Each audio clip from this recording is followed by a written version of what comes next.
नमस्कार। आप सभी पर भगवान की कृपा बनी रहे ऐसी शुभ प्रार्थना करते हुए आप सभी के लिए एक प्राचीन कथा, जिसके बिना हमारा सनातन धर्म ही अधूरा है, वो है करवा चौथ व्रत कथा।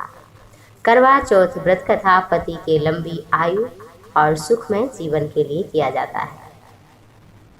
करवा चौथ में अपने बड़े बुजुर्गों का आशीर्वाद अवश्य लेना चाहिए और पति के प्रति प्रेम प्राप्त करने के लिए ये व्रत अवश्य करना चाहिए, क्योंकि नारी के जीवन में पति के बिना कोई सुख होता ही नहीं है। पति है तो ही उसकी सद्गति है। आइए सुनते हैं करवा चौथ व्रत कथा। बहुत समय पहले इंद्रप्रस्थपुर के एक शहर में वेद शर्मा नाम का एक ब्राह्मण रहता था। वेद शर्मा का विवाह लीलावती से हुआ था, जिससे उसके 7 पुत्र और एक वीरावती नाम की गुणवान कन्या हुई।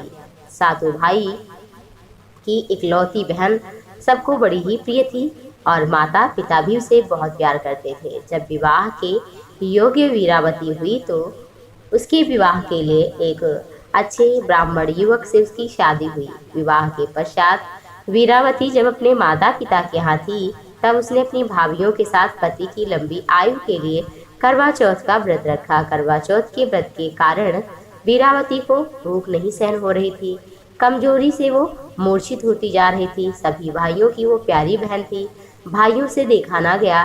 वे जानते थे कि वीरावती पतिव्रता नारी है। चंद्रमा का दर्शन किए बिना वो किसी भी हालत में भोजन नहीं ग्रहण करेगी, ना पानी पिएगी, भले उसके प्राण क्यों ना निकल जाएं।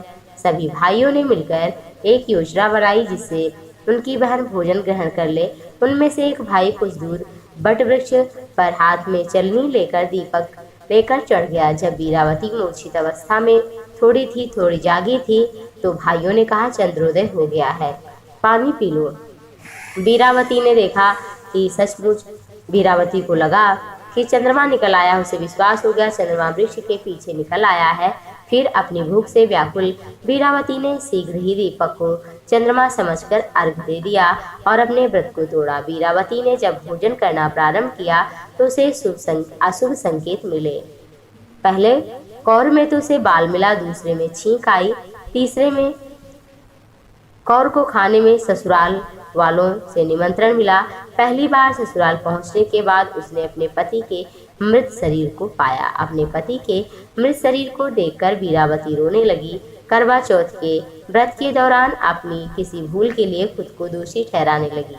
विलाप कर रही थी। उसका विलाप सुनकर देवी इंद्राणी, जो इंद्र देवता की धर्मपत्नी है, वीरावती को सांत्वना देने के लिए आई, क्योंकि वो पतिव्रता नारी थी। वीरावती ने देवी इंद्राणी से पूछा कि करवा चौथ के दिन ही उसके पति की मृत्यु क्यों हो गई और अपने पति को जीवित करने की वह देवी इंद्राणी से विनती करने लगी।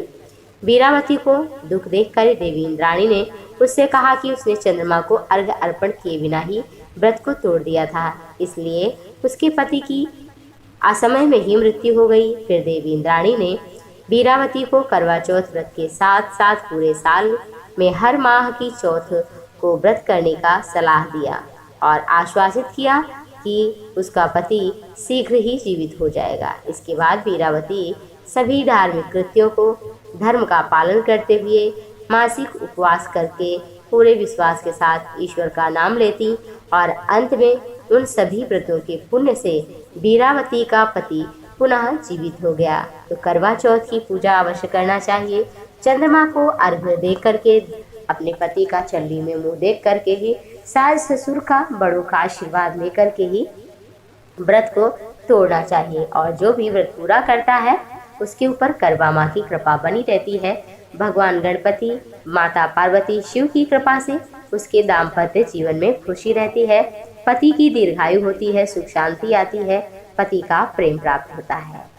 तो आप सभी पर करवा की कृपा बनी रहे, आपके पति के प्रति आपका प्रेम रहे, आपका सुहाग अखंड रहे, ऐसी शुभकामना के साथ मैं आप सभी से विदा लेती हूँ। नमस्कार।